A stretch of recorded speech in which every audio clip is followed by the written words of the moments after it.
मक्का pact को लेकर बहुत बड़ी खबर आई है और अगर यह खबर सच है और अगर इस पर कार्रवाई होती है तो अमेरिका के लिए बहुत बड़ा झटका होगा। मक्का पैक्ट के बारे में आप जानते हैं, सऊदी अरबिया, तुर्की और पाकिस्तान के बीच में यह पैक्ट हुआ है और बांग्लादेश भी कोशिश कर रहा है इस पैक्ट में शामिल होने का। इतना तो आप जानते हैं, मैं कई बार बता चुका हूं। अल मायदीन की खबर है और अल मायदीन के बारे में बता दूं कि ये रेजिस्टेंस को फेवर करने वाला प्रो रेजिस्टेंस वेबसाइट है और ये लेबनान की वेबसाइट है। अल मायदीन में यह खबर आई है कि ईरान को न्योता मिला है मक्का पैक्ट में शामिल होने का, यानी सऊदी अरबिया, तुर्की और पाकिस्तान के बीच जो पैक्ट हुआ है उसमें शामिल होने का न्योता मिला है ईरान को। पाकिस्तान के समा टीवी ने कहा है कि ईरान अभी तक इस पर सोच रहा है, यानी ईरान ने इसको खारिज नहीं किया है।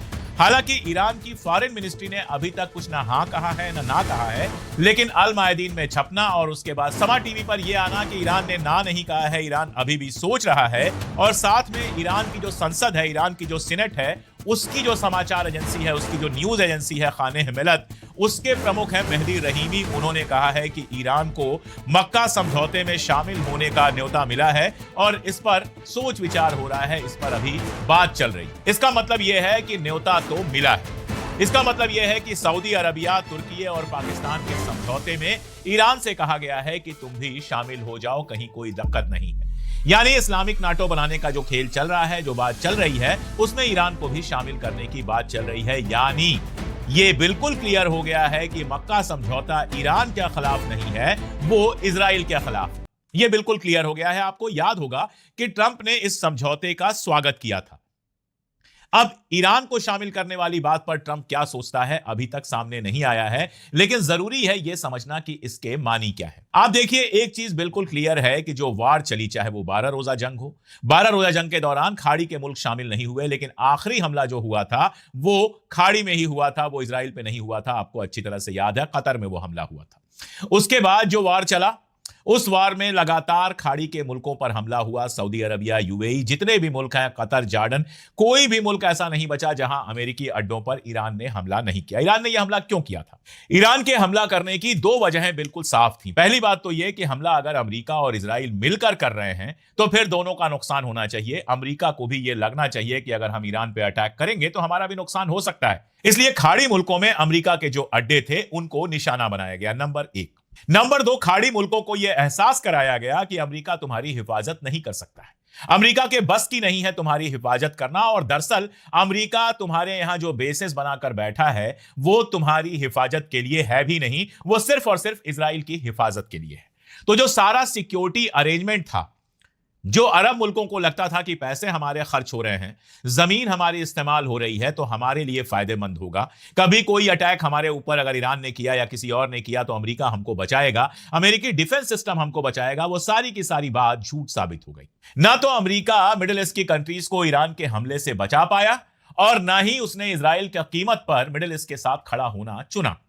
जब इजराइल के पास डिफेंस सिस्टम कम होने लगे तो खबर यह आई कि मिडिल ईस्ट के कई मुल्कों से डिफेंस सिस्टम हटाकर इजराइल में भेज दिया गया। यानी अरब मुल्कों को साफ साफ समझ में आ गया कि भाई, इजराइल के आगे अमेरिका हमें नहीं समझने वाला है, कुछ हमें पूछने वाला नहीं है, चाहे हम कितने भी पैसे दे दें। और उनकी समझ में यह भी आया कि कल को अगर इजराइल हमारे ऊपर अटैक करता है तो अमेरिका इजराइल के साथ जाकर खड़ा हो जाएगा, हमें डिफेंड नहीं करेगा। सऊदी अरबिया के बारे में अगर आप देखें तो सऊदी अरबिया के ठीक बगल में है यूएई, और यूएई के इजराइल के साथ कैसे रिश्ते हैं यह बताने की जरूरत नहीं है। जिस तरह से यमन के भीतर सऊदी अरबिया सपोर्टेड जो गवर्नमेंट थी, उस गवर्नमेंट को गिराने के लिए यूएई ने इजराइल के साथ मिलकर मिलिशिया को पैसे दिए थे और तैयार किया था, वो सऊदी अरबिया के लिए खतरे की घंटी थी कि इजराइल अगर इतने पड़ोस में आ जाएगा तो कल को हमारे ऊपर हमला करना कोई मुश्किल नहीं रह जाएगा। उसने सबसे पहले यमन से उस खतरे को खत्म किया, जो मिलिशिया थी उसको खत्म किया, और उसके बाद सीरियसली उसने सोचना शुरू किया कि इजराइल अगर हमारे ऊपर हमला करता है तो फिर हमें बचने के लिए क्या मिलेगा, उसका सामना करने के लिए कौन हमारे साथ खड़ा होगा। यूएई खड़ा नहीं होगा, बाकी अरब मुल्कों का कोई मामला ही नहीं है, उनके खड़े ना खड़े होने से कोई फर्क नहीं पड़ता, और वो खड़े भी नहीं होंगे। तो उसको दिखाई दिया तुर्की है, और साथ में उसको दिखाई दिया कि एटॉमिक पावर अगर हमारे पास होगी तो इजराइल की हिम्मत नहीं होगी हमला करने की। तो पाकिस्तान से समझौता किया और साथ में तुर्की से समझौता किया। इजराइल जहां पर अगली लड़ाई का प्लान कर रहा था, कई लोग इजराइल के अंदर यह बात कह चुके थे कि तुर्की इज द नेक्स्ट ईरान, यानी ईरान के बाद हम तुर्की पर अटैक करेंगे। तुर्की नाटो कंट्री है, लेकिन उसको मालूम था कि नाटो कंट्री होने के बावजूद अमेरिका सारी दोस्ती दिखाएगा लेकिन जंग में साथ देने नहीं आएगा।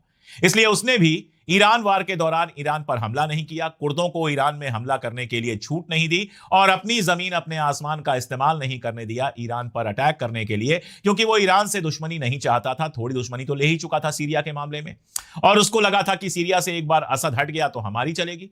लेकिन हालत यह है कि इजराइल न केवल गोलन हाइट्स पर कब्जा कर चुका है, बल्कि मैंने आपको बताया था कि उसने वहां के एक हवाई अड्डे पर हमला किया था, यह आरोप लगा के कि तुर्की की आर्मी वहां पर अपना बेस बनाने वाली है, जो बेकार का आरोप था। अब बताया जा रहा है कि इजराइल के मोसाद चीफ सीरिया गए हुए हैं बात करने के लिए, लेकिन हमला तो हो चुका। तो तुर्की को मालूम था कि कभी भी इजराइल हमारे ऊपर हमला कर सकता है और ऐसे में ईरान की दोस्ती बहुत काम आएगी। इसलिए ईरान पर हमला करने की जगह उसने जंग से बाहर रहना चुना। तो तुर्की और सऊदी अरबिया की जो ये दोस्ती हुई या समझौता हुआ, पाकिस्तान जिसमें शामिल हुआ, ये सीधे सीधे इजराइल के खिलाफ है। और हां, पाकिस्तान चूंकि शामिल हुआ है तो पाकिस्तान दो वजह से शामिल हुआ है। पहला तो यह कि सऊदी अरबिया से उसको पैसे रुपए मिल सकते हैं, उसकी जो फाइनेंशियल जरूरतें हैं वो पूरी हो सकती हैं। तुर्की से उसको हथियार मिल सकता है और दूसरा यह कि हिंदुस्तान से अगर कभी कोई लड़ाई होती है तो उस समय सऊदी अरबिया और तुर्की से उसको मदद मिल सकती है। तो सबके अपने अपने स्वार्थ थे और अपने अपने स्वार्थ होते हैं तभी कोई समझौता होता है। इंटरनेशनल समझौता तभी होता है जब दोनों पक्षों को कोई लाभ होता है।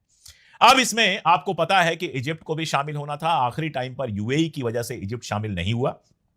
कल को शामिल हो जाए तो कोई बहुत बड़ी बात नहीं है, लेकिन फिलहाल सीसी ने यह हिम्मत नहीं दिखाई है। अब ईरान को न्योता देने का मतलब यह है कि सीधे सीधे वो ईरान को अपने साथ शामिल करना चाहते हैं ताकि ईरान की तरफ से अगर कोई खतरा हो तो वो खत्म हो जाए, पहली बात। और दूसरा यह कि सऊदी अरबिया हूथी से भी निश्चिंत रह सके। ईरान से समझौते का मतलब यह है कि हूथी और सऊदी अरबिया के बीच में भी कोई ना कोई समझौता कराया जाएगा, वो लड़ाई हमेशा के लिए खत्म हो जाएगी। तो सऊदी अरबिया अगर ईरान के साथ इस समझौते में शामिल होता है तो उसके दोनों तरफ के बॉर्डर सिक्योर हो जाएंगे, बाबल मंदेब भी सिक्योर हो जाएगा और स्ट्रेट ऑफ होर्मुज से जहाज निकलना भी आसान हो जाएगा। अगर अभी की बात देखें तो स्ट्रेट ऑफ होर्मुज पूरी तरह से बंद रखा है और स्ट्रेट ऑफ होर्मुज पर अपना कंट्रोल मजबूत करने के लिए ईरान ने एक कानून बना दिया है, बाकायदा एक लीगल फ्रेमवर्क बना दिया है और जिसमें यह कहा गया है कि होर्मुज से गुजरने वाले जहाजों से पैसे लिए जा सकते हैं और पैसे के बदले में उन जहाजों को सिक्योरिटी दी जा सकती है, आने जाने की सुविधा दी जा सकती है। इसके अलावा पर्यावरण यानी कि एनवायरनमेंट से जुड़ी हुई सुविधाएं दी जा सकती हैं। इसके अलावा जरूरत पड़ने पर उनका बीमा करवाया जा सकता है, उनकी सिक्योरिटी दी जा सकती है और उनको उनके जहाजों में ईंधन चाहिए होता है, वो ईंधन भी दिया जा सकता है, फ्यूल भी दिया जा सकता है। यानी हम आपको हर तरह की सिक्योरिटी देंगे, हर तरह की सुविधा आपको देंगे अगर आप स्ट्रेट ऑफ होर्मुज से गुजरेंगे, बदले में आपको पेमेंट करना पड़ेगा और इसको अब एक कानूनी जामा पहना दिया गया है, लीगल फ्रेमवर्क में डाल दिया गया है। अब आप सोचिए अगर यह समझौता हो जाता है तो सऊदी अरब को इस फीस से छुट्टी मिल सकती है। सऊदी अरब से कहा जा सकता है कि तुम्हारे जहाजों से हम कोई फीस नहीं लेंगे और बदले में सऊदी अरबिया ईरान की माली मदद भी कर सकता है और सऊदी अरबिया के साथ ईरान के जो तिजारती रिश्ते हैं वो और ज्यादा मजबूत हो सकते हैं। और अगर यह गठबंधन बन जाता है, अगर यह अलायंस बन जाता है जिसमें ईरान भी शामिल है, तो आप यह समझिए कि इजराइल की कभी हिम्मत नहीं होगी इनमें से किसी के ऊपर अटैक करने की। यह एक एटॉमिक पावर इसमें शामिल है, इसमें सऊदी अरबिया एक इकोनॉमिक पावर शामिल है और एक मिलिट्री पावर शामिल है तुर्की। अब अगर उसमें ईरान की मिलिट्री पावर जिसने अभी अमेरिका को मात दी है वो भी शामिल हो जाती है तो इसका सीधा मतलब यह है कि यह बेहद मजबूत अलायंस होगा जिसको छेड़ने की कोई भी कोशिश नहीं करेगा। इजराइल का जो डोमिनेंस बनाने का ख्वाब है, जो यूएई और इंडिया और साइप्रस को साथ में लेकर डोमिनेंस बनाने का जो प्लान था, न केवल मिडिल ईस्ट के अंदर बल्कि एशिया के बड़े हिस्से में अपना डोमिनेंस बनाने का जो प्लान था इजराइल का, अगर ईरान इसमें शामिल होता है तो वो प्लान तकरीबन हमेशा के लिए खत्म हो जाएगा। यह गजा के लिए भी अच्छी खबर हो सकती है, लेबनान के लिए भी अच्छी खबर हो सकती है, बाकी मुल्कों के लिए अच्छी खबर है ही। दिक्कतें कुछ जरूर होंगी क्योंकि सऊदी अरबिया के साथ ईरान की कोई पुरानी दोस्ती नहीं रही है। सऊदी अरबिया ईरान को अपने दुश्मन की तरह ही ट्रीट करता रहा है। और दूसरी बात यह कि अगर ईरान इसमें शामिल होता है तो ट्रंप का स्टैंड क्या होगा? क्या ट्रंप उसके बाद सऊदी अरबिया और पाकिस्तान को दुश्मन मुल्कों में शामिल कर देगा, तुर्की को दुश्मन मुल्कों में शामिल कर देगा? यह एक बड़ा सवाल है क्योंकि जब तुर्की, सऊदी अरबिया और पाकिस्तान का समझौता होता है तब तो ट्रंप उसका स्वागत करता है, ट्रंप उसको वेलकम करता है, कहता है अच्छा समझौता है ये। लेकिन क्या ईरान के शामिल होने पर भी ट्रंप ऐसी ही बात करेगा? कॉन्स्पिरेसी थीरीज की बात यह है कि क्या अमेरिका के कहने पर ईरान को न्योता भेजा गया है ताकि ईरान को पैसिफाई किया जा सके और समझौते की तरफ बढ़ा जा सके? ये वो चीजें हैं जिनके जवाब कभी नहीं मिलते हैं। सवाल यहां बड़ा है कि क्या ईरान इसके अंदर शामिल होगा? अगर ईरान इसके अंदर शामिल होने की बात करता है तो आप समझिए कि मिडिल ईस्ट की पूरी पॉलिटिक्स और मिडिल ईस्ट का पूरा पावर बैलेंस बदल जाएगा। इजराइल के लिए बहुत सारी दिक्कतें शुरू हो जाएंगी और उसके लिए जो ग्रेटर इजराइल का ख्वाब है, जिसमें कई मिडिल ईस्ट कंट्रीज की जमीनें शामिल हैं, उसको पूरा करना बहुत मुश्किल हो जाएगा। पहली चीज तो यह होगी कि ये सारे मिलकर सीरिया से इजराइल को बाहर करने की कोशिश करेंगे। दूसरा, गजा के अंदर जो गजा पीस प्लान है उसको लागू कराने की कोशिश करेंगे। और तीसरा, लेबनान पे कोई फाइनल सोल्यूशन कराने की कोशिश करेंगे ताकि मिडिल ईस्ट के अंदर जंगें खत्म हो जाए। तो ये एक बेहद इंटरेस्टिंग डेवलपमेंट है। आगे देखना है ईरान इस पर कैसे रिएक्ट करता है। मैं आपको एक चीज याद दिला दूं कि ईरान की फॉरेन मिनिस्ट्री के जो स्पोक्स पर्सन है इस्माइल बगाई, जब ये तीनों मुल्कों के अलायंस की खबर आई थी तो उन्होंने कहा था कि ईरान को इसकी चिंता करने की जरूरत नहीं है। यानी उनके दिमाग में तब भी यह था कि ये जो अलायंस बना है ये ईरान के खिलाफ नहीं, इजराइल के खिलाफ बना है। तो अब इस रोशनी में वो खुद इसमें शामिल होते हैं कि नहीं होते हैं, जाहिर है इसका फैसला सुप्रीम लीडर करेंगे, लेकिन यह फैसला बहुत बड़ा फैसला होगा। और इसके साथ मैं आपको बता दूं कि आज यानी कि 24 अगस्त को जब मैं आपसे बात कर रहा हूं तो आसिम मुनीर गए हुए हैं ईरान।